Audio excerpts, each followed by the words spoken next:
Readings from A Course in Miracles, Chapter 2, Fear and Conflict. Being afraid seems to be involuntary, something beyond your own control. Yet I have said already that only constructive acts should be involuntary. My control can take over everything that does not matter, while my guidance can direct everything that does, if you so choose. Fear cannot be controlled by me, but it can be self-controlled. Fear prevents me from giving you my control. The presence of fear shows that you have raised body thoughts to the level of the mind. This removes them from my control and makes you feel personally responsible for them. This is an obvious confusion of levels. I do not foster level confusion, but you must choose to correct it. You would not excuse insane behavior on your part by saying you could not help it. Why should you condone insane thinking? There's a confusion here that you would do well to look at clearly. You may believe that you are responsible for what you do, but not for what you think. The truth is that you are responsible for what you think, because it is only at this level that you can exercise choice. What you do comes from what you think. You cannot separate yourself from the truth by giving autonomy to behavior. This is controlled by me automatically as soon as you place what you think under my guidance. Whenever you're afraid, it is a sure sign that you have allowed your mind to miscreate and have not allowed me to guide it. It is pointless to believe that controlling the outcome of misthought can result in healing. When you are fearful, you have chosen wrongly. That is why you feel responsible for it.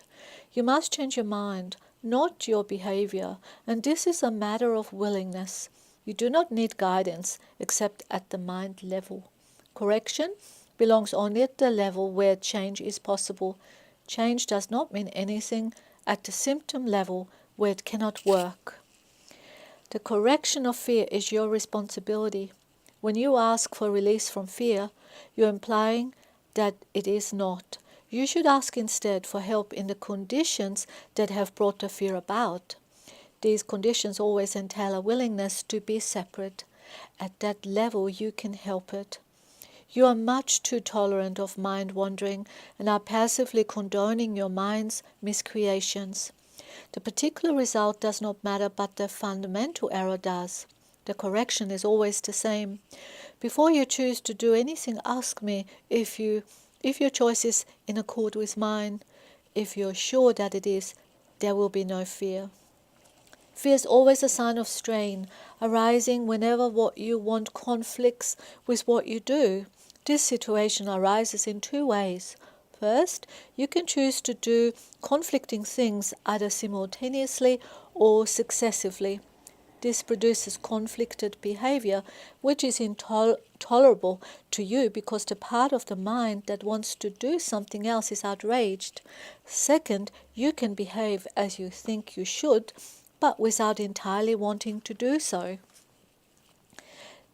This produces consistent behavior, but entails great strain. In both cases, the mind and the behavior are out of accord, resulting in a situation in which you are doing what you do not wholly want to do. This arouses a sense of coercion that usually produces rage, and projection is likely to follow.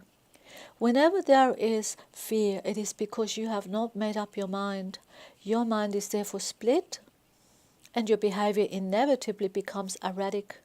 Correcting at the behavioral level can shift the error from the first to the second type, but will not obliterate the fear. It is possible to reach a state in which you bring your mind under my guidance without conscious effort, but this implies a willingness that you have not developed as yet. The Holy Spirit cannot ask more than you are willing to do. The strength to do comes from your undivided decision. There is no strain in doing God's will as soon as you recognize that it is also your own.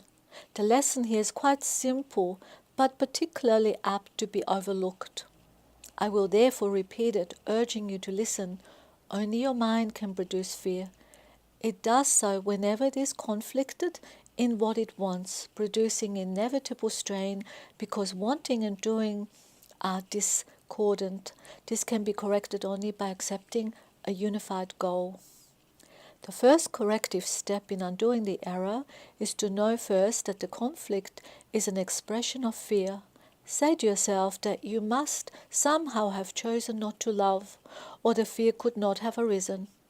Then the whole process of correction becomes nothing more than a series of pragmatic steps in the larger process of accepting the atonement as the remedy. These steps may be summarized in this way. Know first that this is fear. Fear arises from lack of love. The only remedy for lack of love is perfect love. Perfect love is the atonement. I have emphasized that the miracle or the expression of atonement is always a sign of respect from the worthy to the worthy.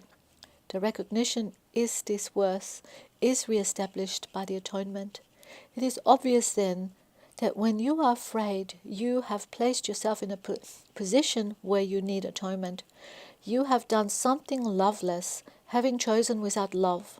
This is precisely the situation for which the atonement was offered. The need for the remedy inspired its establishment. As long as you recognize only the need for the remedy, you will remain fearful. However, as soon as you accept the remedy, you have abolished the fear. This is how true healing occurs. Everyone experiences fear, yet it would take very little right thinking to realize why fear occurs. Few appreciate the real power of the mind, and no one remains fully aware of it at all times. However, if you hope to spare yourself from fear, there are some things you must realize and realize fully. The mind is very powerful and never loses its creative force. It never sleeps. Every instant it is creating. It is hard to recognize that thought and belief combine into a power surge that can literally move mountains. It appears at first glance that to believe such power about yourself is arrogant, but that is not the real reason you do not believe it. You prefer to believe that your thoughts cannot exert real influence because you are actually afraid of them. This may ally awareness of the guilt, but at the cost of perceiving the mind as impotent. If you believe that what you think is ineffectual, you may cease to be afraid of it, but you are hardly likely to respect it. There are no idle thoughts. All thinking produces form at some level.